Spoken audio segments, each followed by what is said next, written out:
на бордер, come see what we got. Контрабанда, охрана донорсай. Шагата пойдете черги гаты, за тихий час. Лачи руменца, провинта, яго.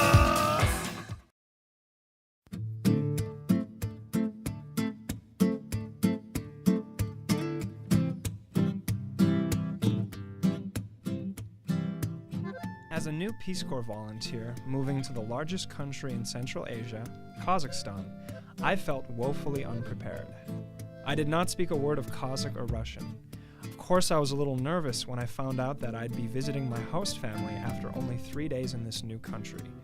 But, having the numbers 1 through 5 under my belt, and how are you in Russian, I marched confidently into my new home. Naturally, that weekend involved a lot of pointing and pantomiming. But over time, I got to know my family, who is actually Turkish, a little bit better each day. In every corner of this town.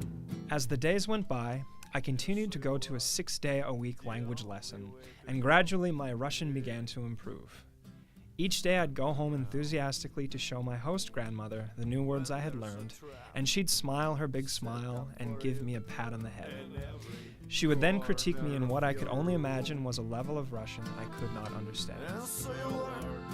The only way to go is through the roof. The family I lived with was a large one, consisting of a father who never seemed to be home, a very busy mother, and 3 children, one of which was going through her sweet 16, I am entitled to everything phase. So it was with my host grandmother that I felt the largest connection with. She was my motivation for learning Russian. She was such a wonderful listener and never seemed to be in a hurry, a vast departure from the busy lives of the rest of the family. We realize the difference is none. My 3-month homestay flew by. The day came when I had to say goodbye to my host family. It was time to go to my primary site, which was a 30-hour train ride away. As I said goodbye to my host grandmother, she gave me a big smile and a pat on the head, and said some big Russian word, of which there were many, that I could only assume meant that I had come a long way. Confident that she was proud of my progress in Russian, I turned to face the 2-day train ride and the place I would ultimately live for the next 2 years. Through the roof, underground. Time passed in my new site.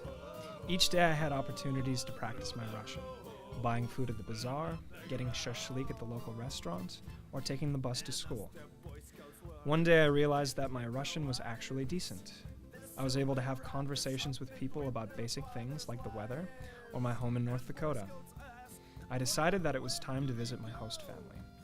It was going to be nice to have a real conversation with my family and show my host grandmother how far I had progressed. So I jumped on the train. They were delighted to see me and prepared me a grand feast. As I was eating some plov, discussing work with my host father, my host grandmother walked in and I enthusiastically yelled, "Привет, babushka! Как дела? Что нового?" Hey grandma, what's new? She just smiled and patted me on the head, and said something that was clearly not in Russian and walked away. Confused, I turned towards my host father who explained, "Она не говорит по-русски, она турецкий, она только говорит по-турецки." She doesn't speak Russian. She's Turkish. She only speaks Turkish. Well, at least there's next year.